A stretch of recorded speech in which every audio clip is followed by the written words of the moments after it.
Hello.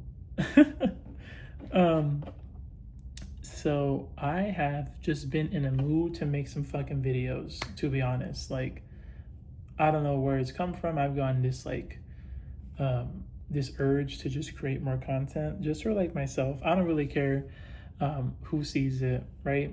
Um, I'm not doing it to appease other people. It's just what makes me happy in the moment. I feel like making content. I want to talk about more women's wrestling.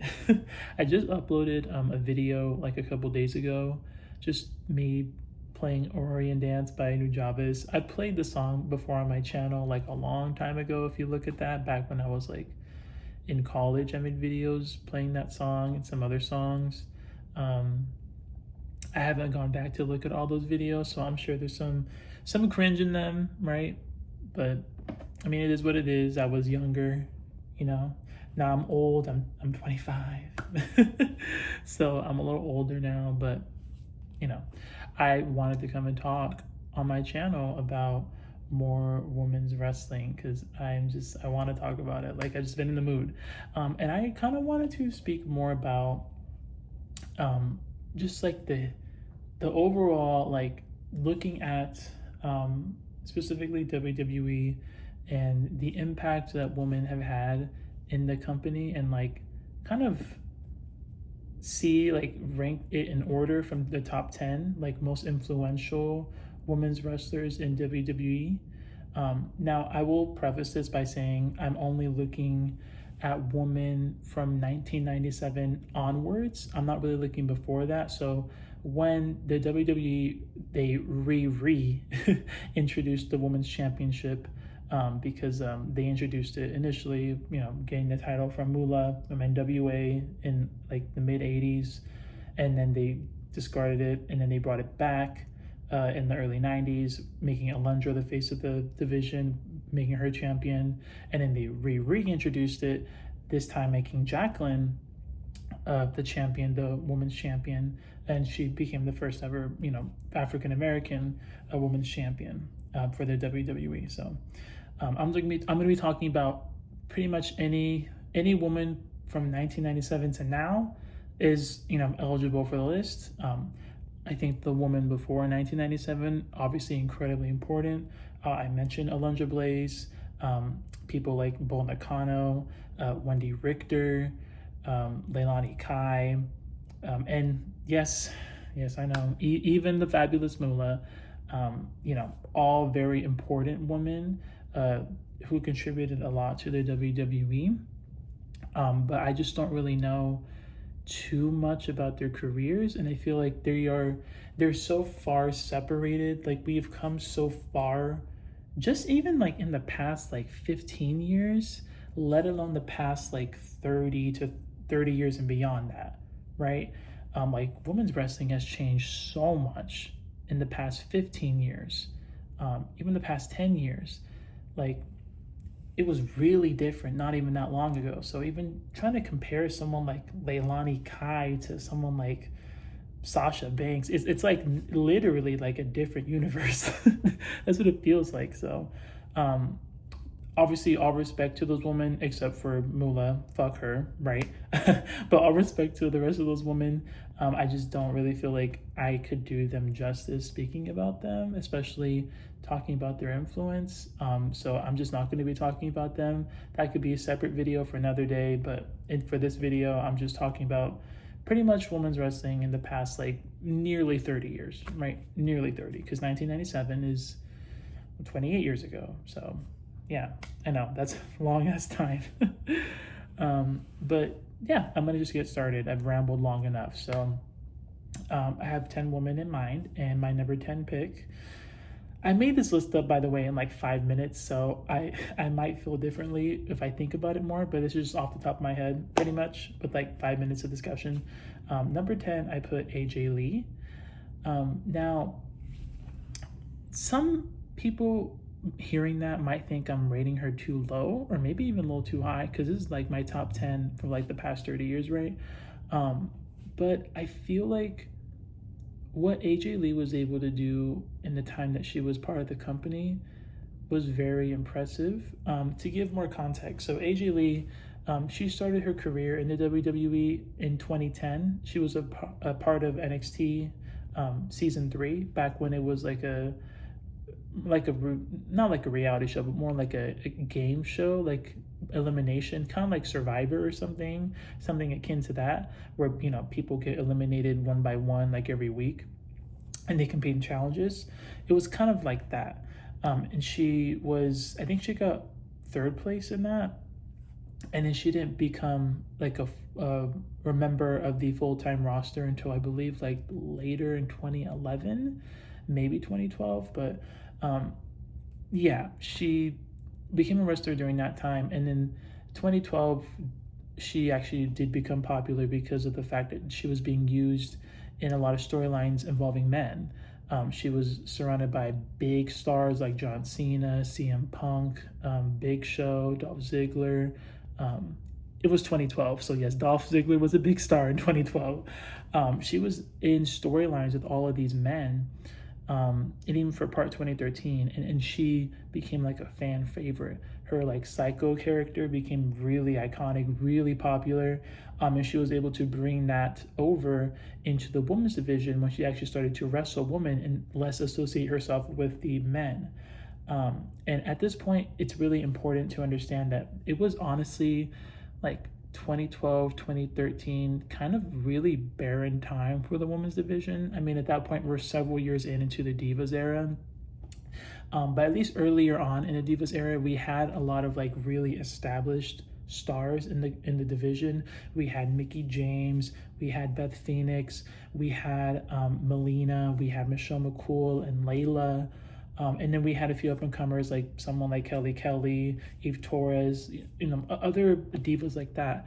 But at this point, like 2012, 2013, pretty much all of those women were gone, and there weren't really like any stars at all. So the only one at that point who was very over with the crowd was probably AJ Lee and like Caitlyn kind of.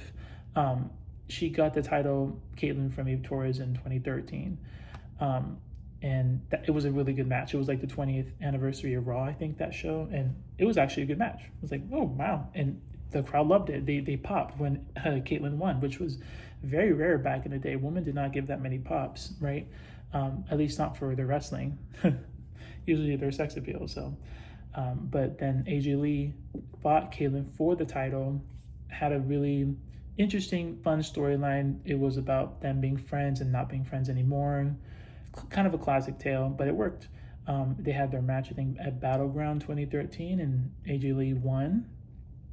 She became Divas champion, and then she went on to be like the longest reigning Divas champion up to that point. And in that time, she was able to do a lot in terms of cementing her legacy. I mean, the most popular, promo was they kind of call it like her version of like CM Punk's pipe. It was like the Divas pipe bomb, but the promo that she dropped.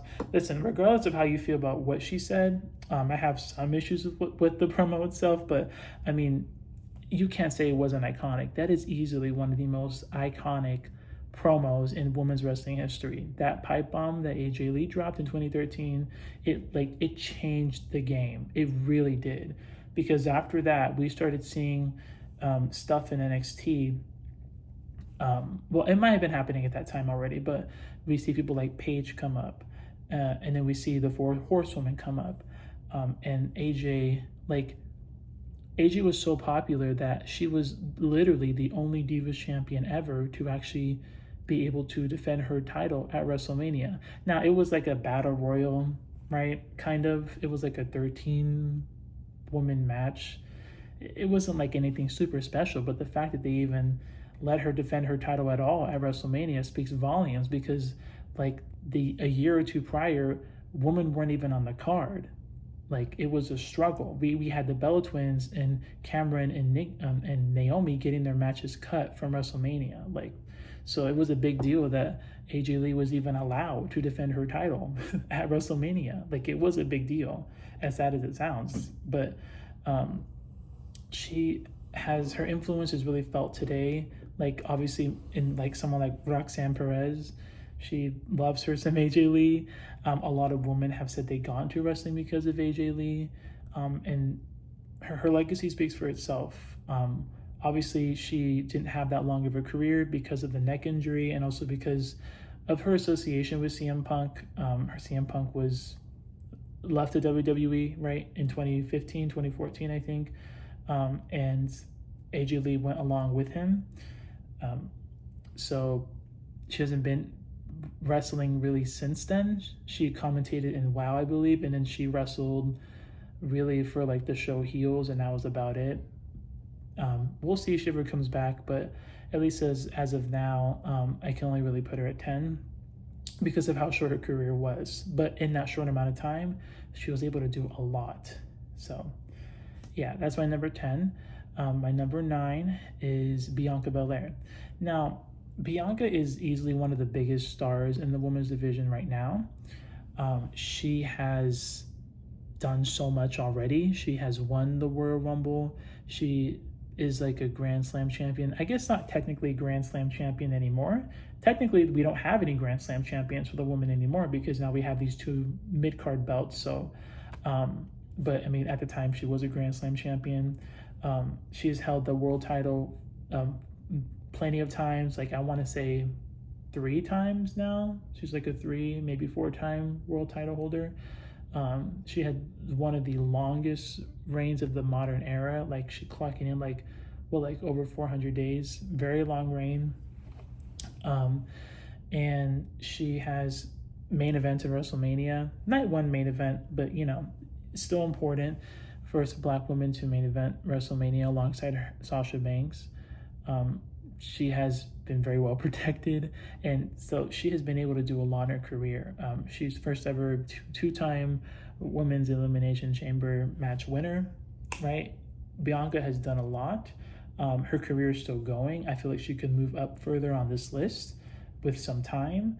But what she's been able to do in this time that she's had so far on the main roster in just like 5 years has been incredible.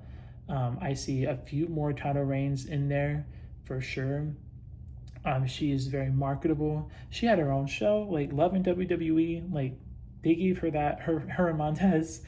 Anytime it comes, you know, WWE wants, like, when it comes to like sponsors, or when it comes to like big events outside of the WWE, if they're gonna send any woman there to do media or to represent the woman of WWE, it's always Bianca. They call up Bianca first, like, hey Bianca, you need to go here. Can you come here? Can you go there? Hey Bianca, can you do this event? Can you come here? She's everywhere. She's on Minute Maid. She's on like all these products. Like, she is. The WWE loves Bianca Belair. They put a lot of faith in her, not even in the ring and outside of the ring. So just for that, like, I gotta put her at number 9. I put her above AJ Lee because she's been able to do more because of the what was done beforehand with women like AJ Lee, the doors that they opened. But she was able to do more, and she can move up easily. Like, I mean, she's a WrestleMania main eventer. Like, come on. But that's kind of my reason for putting her at 9. Number 8. I kind of thought about this for a while for my number 8 spot, because I didn't know if I wanted to swap 9 and 8, but I kind of thought about it more, and I wanted to give Asuka her flowers. So number 8 is Asuka. Asuka, just her time in NXT was so legendary, having this long undefeated streak. And when Asuka came onto the scene, like in her matches, I think it was just a style of wrestling that most people in the West were just not accustomed to, and especially in the women's division. You saw her wrestle. My God, she would beat bitches up. She would beat the fuck out of them. She clobbered all the women. She beat up Dana Brooke. She beat up Emma. She beat up Nia Jax. She eviscerated Bayley. Like, oh my God, it was crazy. You just had to be there. Like, NXT Asuka, insane. Like, seriously. And she was able to transfer that energy into the main roster for like the first year or half year for her time up there. We all know how that ended, unfortunately, her undefeated streak. But like Asuka, I feel like she's been able to do so much. She has won that world title so many times. Is it like 5, 6 times, maybe something like that? She's been, I would say, in terms of like women's tag team wrestling, even though they don't get that much respect, unfortunately. The Kabuki Warriors, I mean, she's the longest reigning women's tag team champion, right? With her and Kyrie. I think that's them. Yeah, they're like the longest reigning, and easily probably the most iconic. I mean, the only time the women's tag team championships were ever defended in the main event of a pay-per-view was, I believe, TLC 2019. It was the Kabuki Warriors versus Becky Lynch and Charlotte. So that says something. She has, I feel like, opened the door for international superstars, at least in the women's division, because before Asuka, I don't really feel like there was really that many women that were brought in from outside the U.S. There was a time in the 90s where they did that, but they didn't know what to do with them, right? I think they were really, Vince McMahon was very like, oh, he saw women like Bull Nakano wrestle and like Aja Kong, a lot of these women from Japan wrestling, and he didn't know what to do with them. They were just way ahead of their time. But at least when it comes to like a more modern sense, Asuka came onto the scene, and with her success and what she was able to do, I think it opened the door for a lot of more international women outside of the US to be given a chance to come into the WWE, and it raised interest. Without Asuka, we don't get Io Sky in the WWE. We don't get Kairi Sane in the WWE. We don't get Julia in WWE. We don't get Stephanie Vaquer. I know she's not even Japanese, but I think just international talent, just in general, was sought out because of the success of Asuka and what she was able to do. And yeah, so that's why I have her at number 8. Bianca, I think when it's all said and done, probably will rank higher than Asuka, but at least for now, in my opinion, Asuka ranks at number 8, just 1 point higher than Bianca. And then for number 7, so I put down Bayley. So Bayley is the first of the 4 horsewomen. Because she gets compared to the other horsewomen all the time, right? Because they're the 4 horsewomen. People kind of have like this misconception, maybe that like, oh, like, poor Bayley, she can't really, she's not really well respected. She's not given the time of day. But I mean, she's had, obviously compared to most women, like a lot of time to do a lot in her career. Let's run it down. Like, she has won the Women's Royal Rumble. Her match with Sasha Banks in NXT TakeOver, that feud in those matches literally like changed the landscape of women's wrestling in WWE. Like, seriously, like they were main eventing takeovers like in 2015. Like, that was just unheard of. Women were not doing that back in the day. She is like a many-time world champion. She's held that world title, the SmackDown one, for like 380 days, I believe that's how long it was. That was the length of time. She was a double champion. She had the SmackDown championship and the tag championship. Her feud with Sasha Banks is just legendary. She's done a lot. She's done a lot in this company. She was the first ever like Grand Slam champion at the time, right? She's won Money in the Bank. Bayley's done a lot in this company. She has pretty much done it all, except for like main event WrestleMania.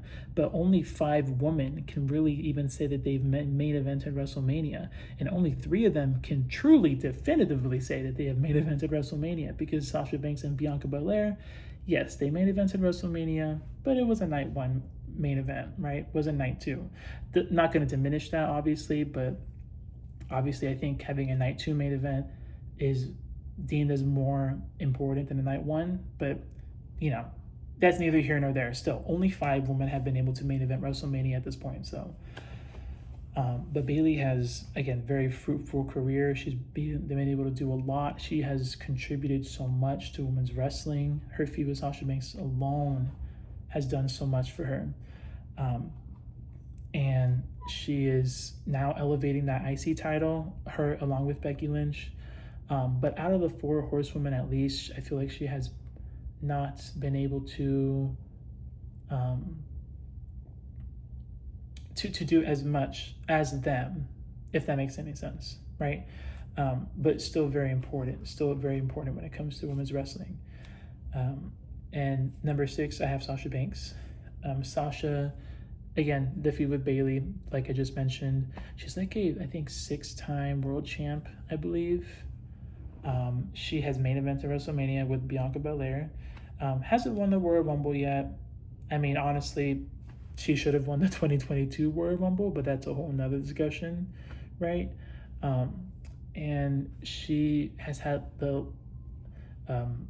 amazing matches with Bianca Belair, but Becky Lynch, even that Hell in a Cell match with Becky Lynch, that is the best Hell in a Cell match that women have ever put on. Amazing match. And she such like in ring, so amazing, like so technically sound. Like it's amazing. It's incredible how well in the ring that she is. And she's had so many iconic looks over the years with the purple hair, and then when she changed it to blue, that was a moment, right? And yeah, she's just amazing. She's one of the four horsewomen. Her influence is it's out of this world, right? And if she were to ever come back to the WWE, she'd have the biggest pop of that night. Only person who probably get a bigger pop than her would maybe be AJ Lee. So yeah, that's where I put her at number 6. Number 5, I have. This is kind of hard because my number 5 and number 4 were kind of like could be interchangeable, but I decided to stay at number 5 because number 5 is China. China has been. It's really sad what happened in China. She really got disrespected. Obviously, Triple H they were in a relationship, and then Triple H started dating Stephanie McMahon. There's a whole thing about that he maybe cheated on her. I don't know if that's true or not. But Triple H, he did her dirty, like incredibly dirty. Him and the rest of those McMahons did China incredibly dirty. They tried to erase her legacy. But what China was able to do was so revolutionary. Like you couldn't take your eyes off of her. I feel like when anywhere that she was just so like physically imposing, and she just had that energy and aura around her that was literally no other woman had that. She was such an enigma. They called it the 9th wonder of the world. They gave her a similar moniker to Andre the Giant. Like that's how like just physically imposing she was as a wrestler. Like she was an enigma. She was a one of a kind. She stood out in the crowd. It was to the point where, I mean, they couldn't think of a way to really have her fight women realistically, so they put her in the men's division, which was a big vote of confidence from them. She won that Intercontinental Championship twice, and she was at one point the number 1 contender for the WWF Championship. Like they were considering, the fact they even considered making her the top champion of the company as a woman it's insane. It's insane. First woman to ever compete in a Royal Rumble match, period. She won the Women's Championship, and then she retired as Women's Champion. Like, China's legacy, it's so, like, nowadays it's not understated, but for a long time it was so understated. Her influence and her legacy, it knows no bounds. I don't think we will ever see, like, the closest we've gotten since then is like Rhea Ripley, but even then, like, it's not what China was able to do. China was just so She was so amazing. And I wish that she was able to get her flowers when she was alive. She died still not getting that respect from the WWE. They only decided to give her that when she passed, which is such bullshit. Literally, they had over like 15 years to give her that recognition, and they never did when she was alive. But yeah, God, she was amazing. She was amazing.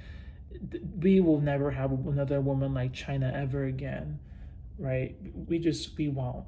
We won't. That I said my piece. I love, like, China is amazing, amazing. There's only 4 other women that I feel like have had more influence than her, only because what China was able to do was revolutionary, but still most of her work was in the men's division. So sometimes it's kind of hard to really translate that over to women's wrestling, because for the vast majority of her career, she wrestled the men and she was in the men's division. They treated her like a man, right?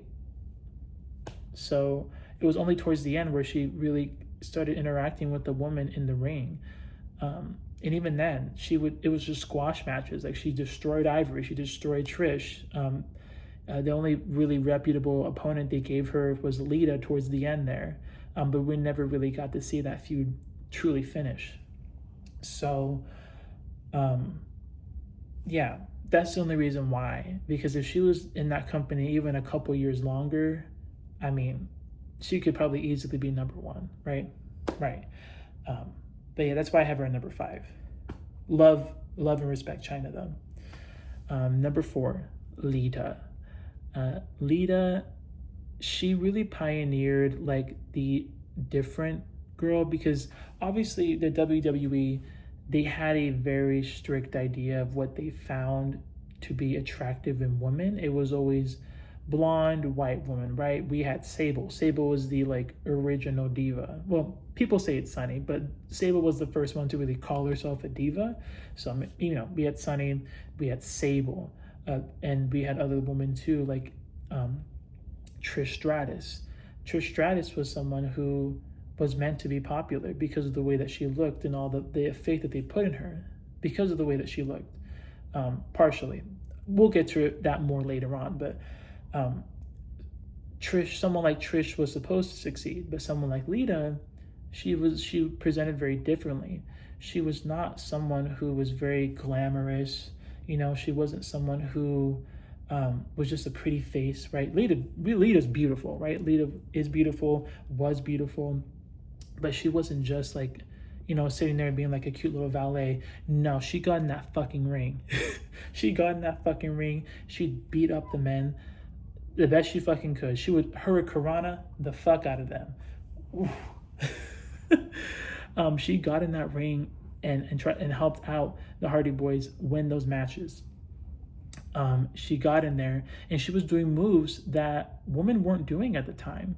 Not too many wrestlers were even doing some of those moves at the time, like doing hurricanranas, doing backflips. People were like, damn, who is this girl? She was taking crazy fucking bumps, going through tables, getting fucking power slammed, like getting pushed off fucking ladders, getting hit with chairs. Steve Austin, like, beat the hell out of her with that chair. She was taking nasty bumps. She was doing some crazy shit in the ring that women weren't doing at the time. And when she became enthralled in her feud with Trish Stratus, that was really the first time ever in like women's wrestling history in the WWE where we had a classic women's feud. Right before that, there is not really, I would say, like a women's feud that you could call a classic, right? You can make the argument for Moolah and Richter or Alundra and Nakano, but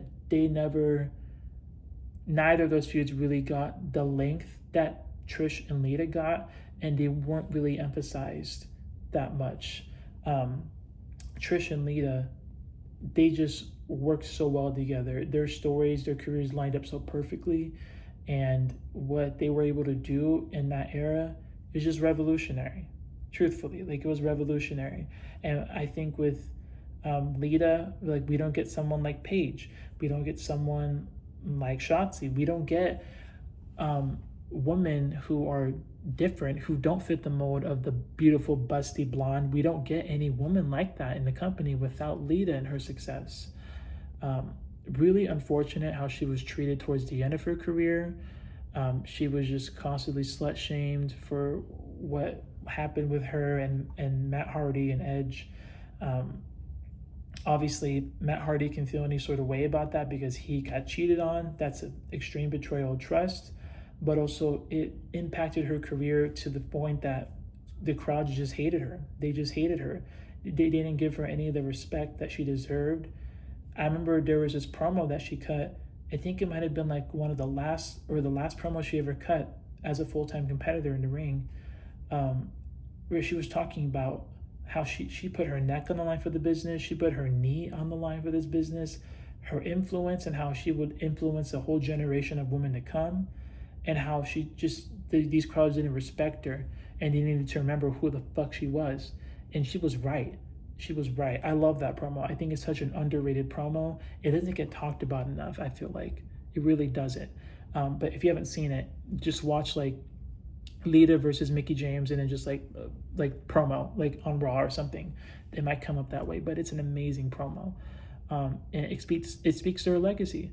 She was amazing. Amazing talent. That's what I have to say about Lita. Number 4. So number 3 was also something that I had like a tough time deciding. Ultimately, I decided to put number 3 for Charlotte Flair. Charlotte, I mean, won the Royal Rumble twice. First woman to do that. 14-time world champion, daughter of Ric Flair, like main events at WrestleMania. God, like what hasn't she done? She's been a part of like every single significant moment in women's wrestling history for like the past like 10 years, pretty much.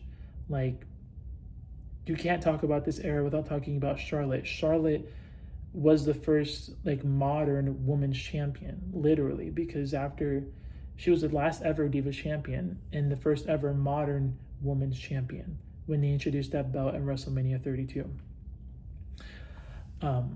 And so she's just, I don't think there's really that much to say. I mean, her legacy kind of speaks for itself, right? There's a whole different conversation to be had on whether or not she deserves that legacy, if she's really earned it. But the fact is that she has done a lot in this company. They've put so much into her. She has been featured so much throughout WWE television for the past 10 years. And even now, like, people are liking Charlotte in this moment. As I'm filming this video, she's kind of over with the crowd. So her career's not done yet. She's in probably, obviously, the later half of her career. But she still has time to build her legacy and do more with her craft. But just based off what she's done so far, like, I mean, the career, the accolades just fucking speak for themselves. Like, and the feud with Becky is, like, again, like a top 3 women's feud of all time, top 5. Seriously, it is up there with Lita and Trish.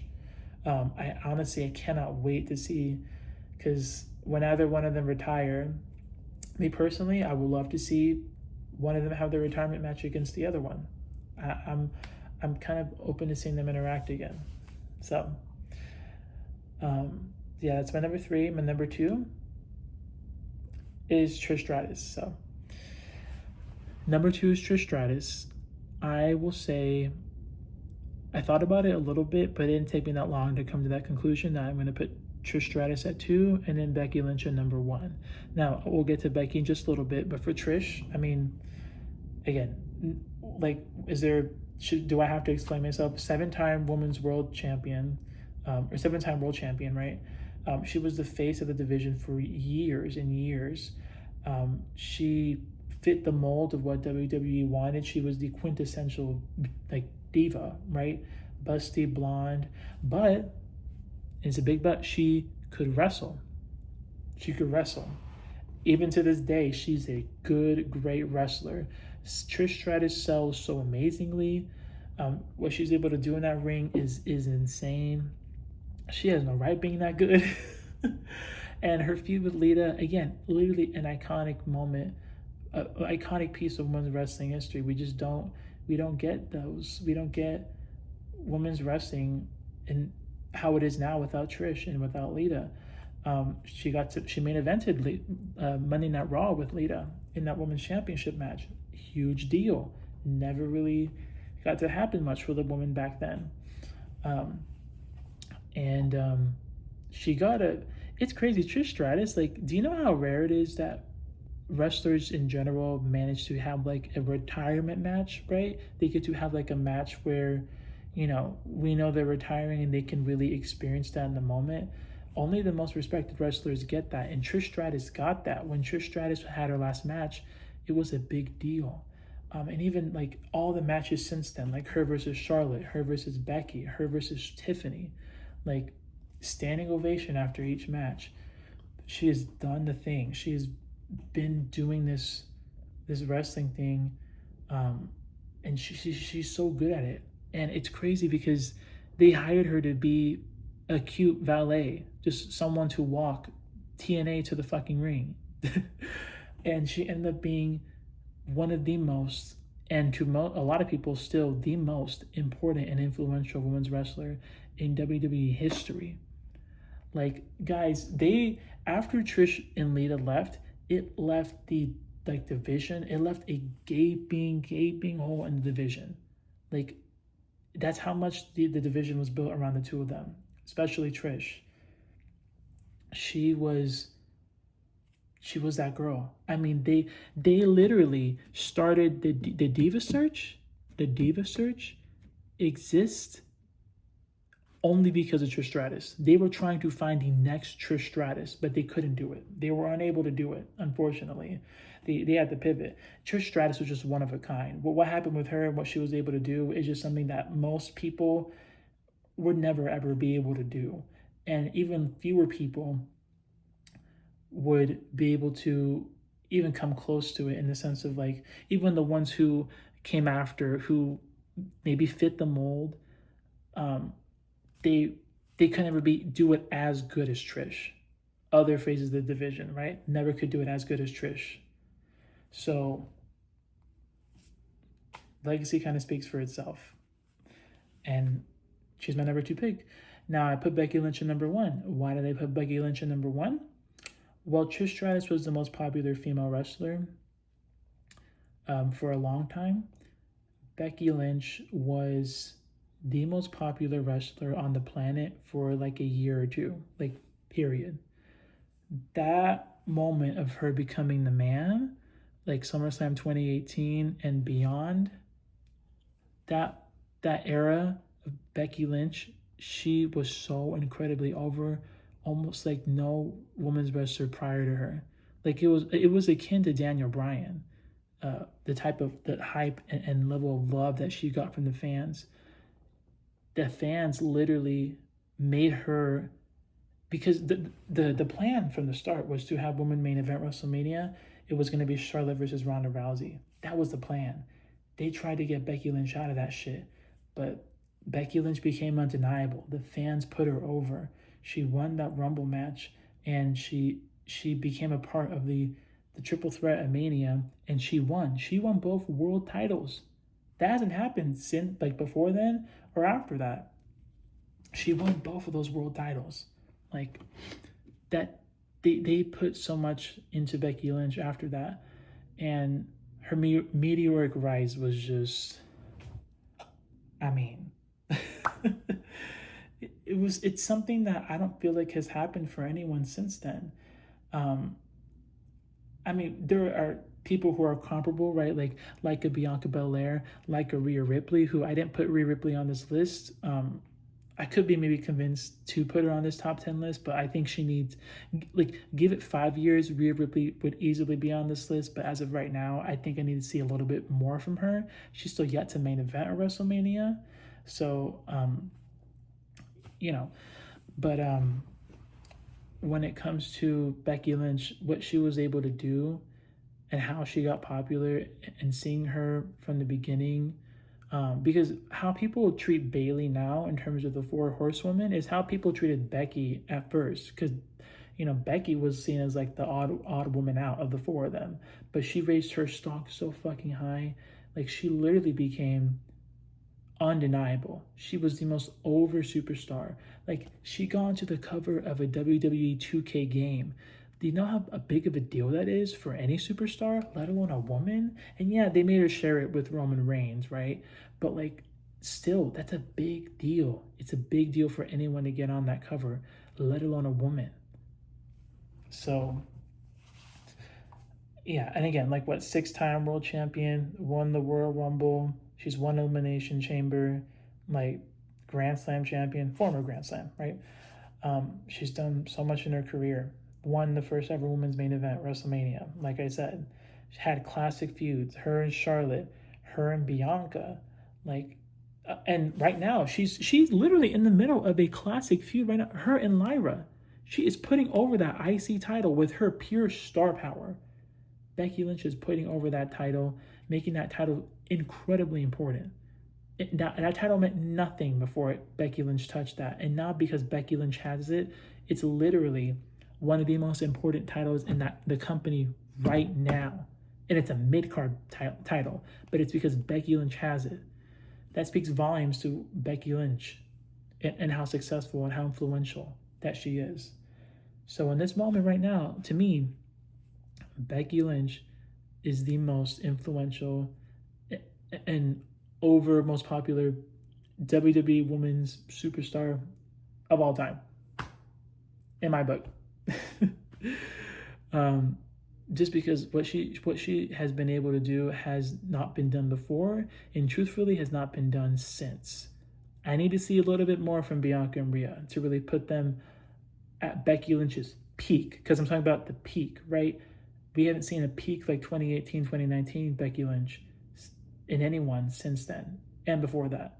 So, yeah. I rambled on there. This is a lot to talk about. I just am passionate about this. So if this was a little boring, I apologize. I'm not going to edit this video at all. Why would I do that? That's a lot of work. So if you made it this far, cool. Feel free to like the video, leave a comment, respectful comment, or if you want to be constructive about like my videos, because maybe one day if I do more of these, maybe I want to do better quality video, not just shoot this off my iPhone. But yeah, I like talking about women's wrestling a lot. I don't have a lot of people in my personal life who like women's wrestling, so I just like talking about it. I decided I have these conversations in my head literally all the time, so I just thought, you know what, I'm gonna just say it out loud to a camera and post it on the internet. Good idea, right? But those are my thoughts, so feel free to let me know what you think in the comments down below. Feel free to like the video, and yeah, y'all have a good day.